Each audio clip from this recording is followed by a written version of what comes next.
and our guys, Brandon Guyton and Joe Davis.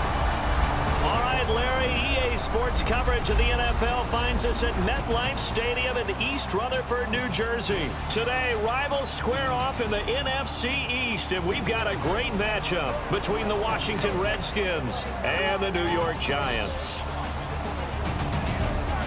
And hello again, everybody. With Charles Davis, I'm Brandon Guyton here in the booth. And, Chuck, you take a look at this matchup.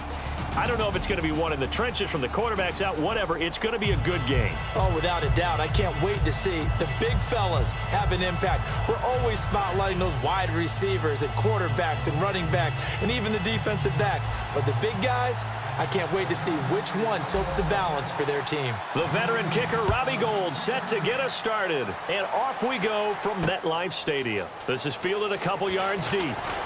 They'll bring it back to just about the 25, call it the 24-yard line. So the Redskins coming out now 5-3, 2 games above 500 after Week 10 win over the Vikings. And Kirk Cousins 22 of 33, 262 in that game and 2 touchdowns. And when I watch him play, I don't just see the face of the franchise, which Kirk Cousins now is, but I see a guy who epitomizes what this Washington team is all about. They've handled some bumps along the way this year, but they're 5-3 and still firmly in the playoff chase in the NFC East. Here's the first carry for Matt Jones. Credit him with a 1-yard gain there to make it 2nd and 9. First offensive series forthcoming. Deshaun Jackson, wide receiver that certainly needs no introduction in this league. He's truly one of those don't blink guys, because as soon as you do, he's past you and in the end zone and doesn't mind letting you know about it too. I'm ready now for 2nd and 9.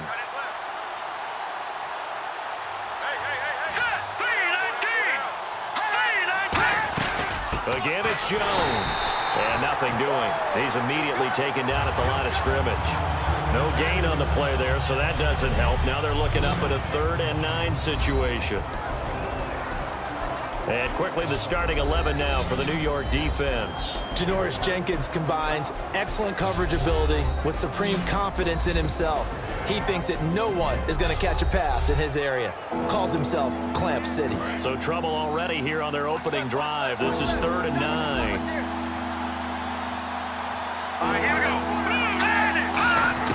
On 3rd down, Cousins. And this is caught by Jackson. And he'll be out of bounds just shy of the 40. They chalked that one up as a gain of 34 on 3rd down.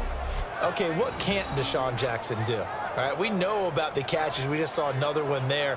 Also gets involved in the return game, and he can break big plays like that, and we've seen him do it throughout his NFL career. We have. What are you thinking of anything in particular? Yeah, I'm still remembering a certain Giants punter not following orders, and Deshaun Jackson made that big-time return all the way back for a game winner in that one.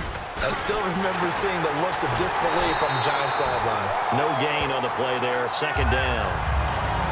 Well, at least he was able to break that initial contact, or it could have been a loss. Yeah, give credit to the defensive player, though. What did he do?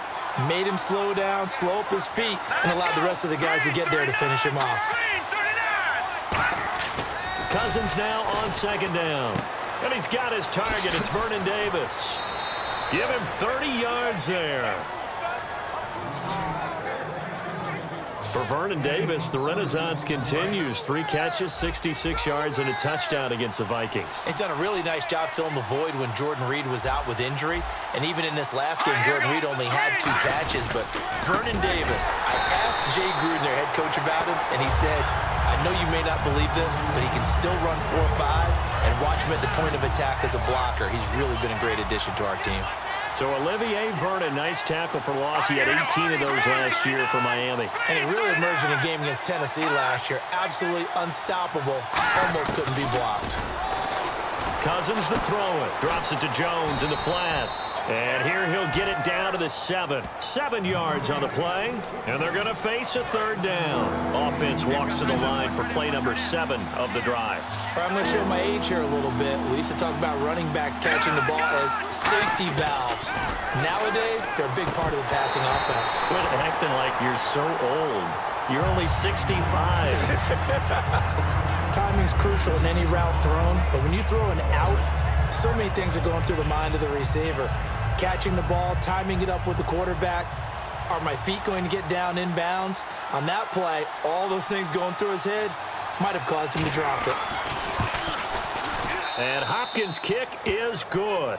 And it's 3-0 as the Redskins strike first. So they come into enemy territory. Nice drive to start the game, but they probably wanted 6. They only got 3. I agree with you totally. That's the expectation. When you get the ball and you start moving it and you're rolling, you think you're going to end up in the end zone. But they should be happy with the 3. A good way to get things going here in this game.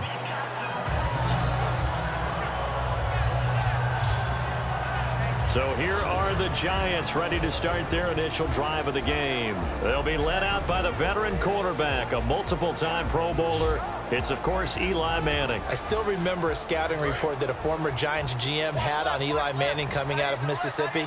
He simply said he has it. And we always talk about the it factor, which means they're going to play large in big moments, in key situations, and Eli Manning has always had that. And a nice carry there of 15 yards.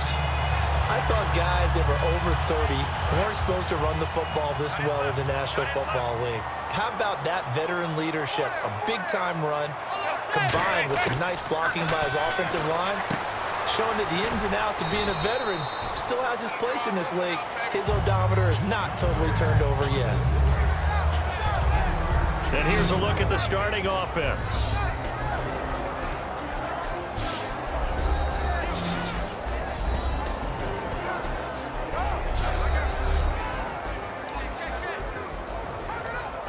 Second down now after the pass completion.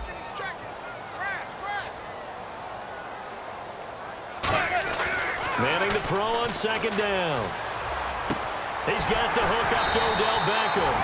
And he's brought down. It's a pickup of 16 there, and it'll lead to a new set of downs. So Manning to Beckham in this defense, they better hone in on that connection. It's almost like an electrical charge for him, isn't it? When he catches the first one, I'm talking about OBJ, he just goes to the huddle and says more. And really, he's just one of those guys that once he gets going, look out. 5 yards is the tally on first down. That brings up 2nd and 5. And that's exactly what you want on a first down run. Pick up 5 yards, bring up 2nd and 5. The defensive line, though, they've got to figure out a way to out-leverage the guys up front because the offensive line is winning at the point of attack.